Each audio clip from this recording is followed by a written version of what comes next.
يا حلاوتك يا مثالي، مفيش اسهل من كده. المحول الكهربي في منه نوعين. في محول بيبقى واخد الشكل ده،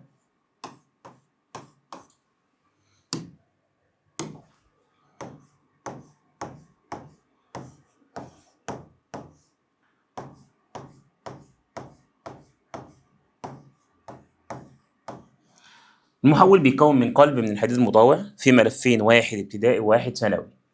الابتدائي بعرفه بيكون متصل بالدينامو او المصدر المتردد اللي هو ده رمزه، والتاني بيكون متصل بالجهاز، يبقى ده ملف ابتدائي وده ملف ثانوي.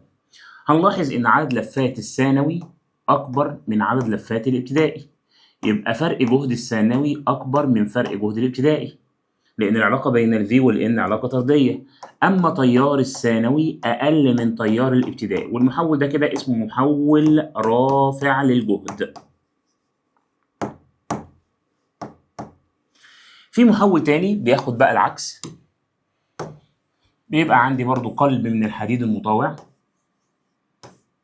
مقسم الى شرائح عشان يقلل التيارات الدواميه، وفي هنا برضو ملف ابتدائي متصل بالمصدر، وهنا ملف ثانوي متصل بالجهاز. بس هتلاحظ هنا ان عدد لفات الابتدائي اكبر من الثانوي، وفرق جهد الابتدائي اكبر من الثانوي، يبقى تيار الابتدائي اقل من تيار الثانوي، يبقى المحول ده اسمه خافض للجهد لانه بيقلل الجهد. بتديله مثلا جهد وليكن 300 فولت، يطلعه من الناحيه الثانيه 100 فولت.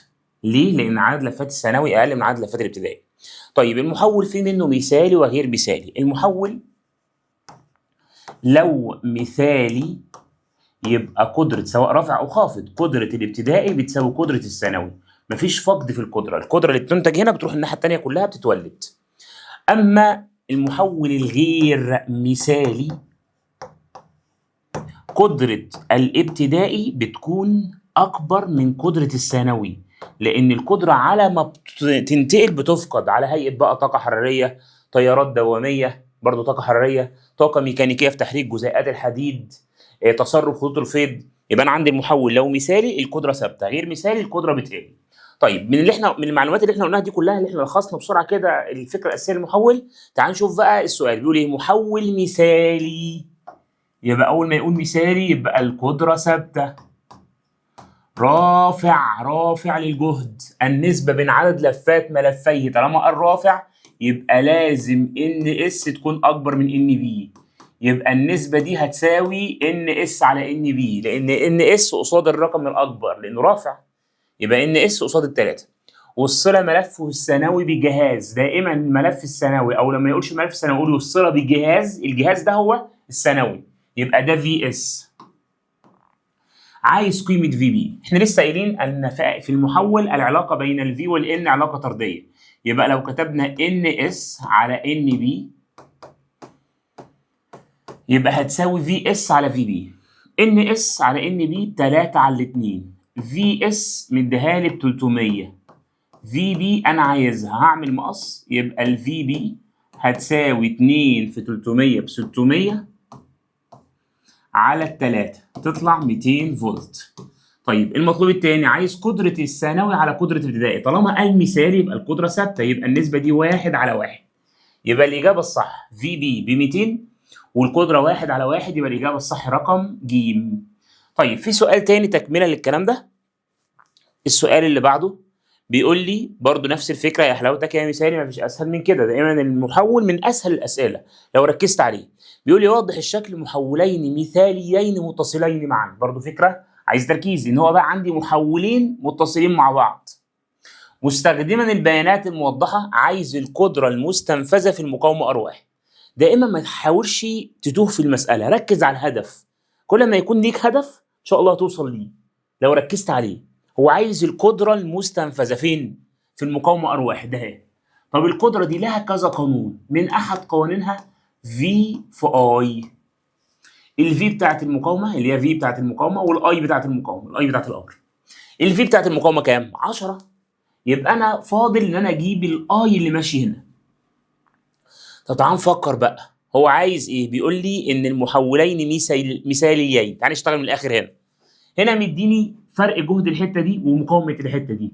ممكن اجيب التيار اللي ماشي هنا، التيار اللي ماشي هنا اي بتساوي في على ار، يبقى 30 على 30 فيها الواحد، يبقى التيار اللي هيمشي هنا 1 امبير. طب ما هو ده اسمه ملف ثانوي عشان متصل بمقاومه، او مكتوب اس تحت اهو، يبقى ده اي اس 2، يبقى معايا اي اس 2 بواحد امبير. طب معايا اي اس ومعايا في اس، اقدر اجيب مين؟ الباور اس 2.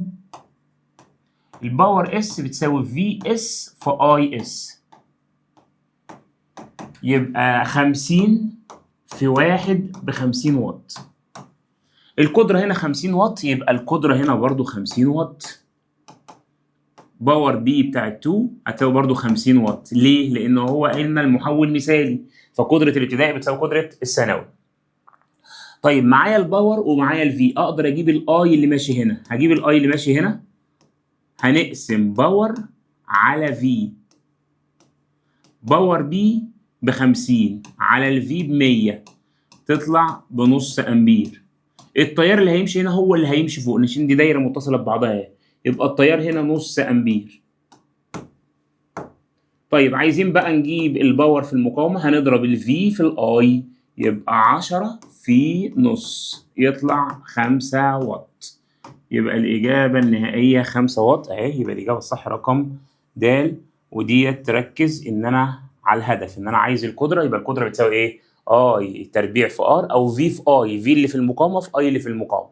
طب الاي اللي في المقاومه دي هنجيبها ازاي؟ هنقسم الباور على الفي. طب الباور دي جبناها ازاي؟ بتساوي باور اس، لان المحول مثالي، طالما المحول مثالي يبقى القدره ثابته.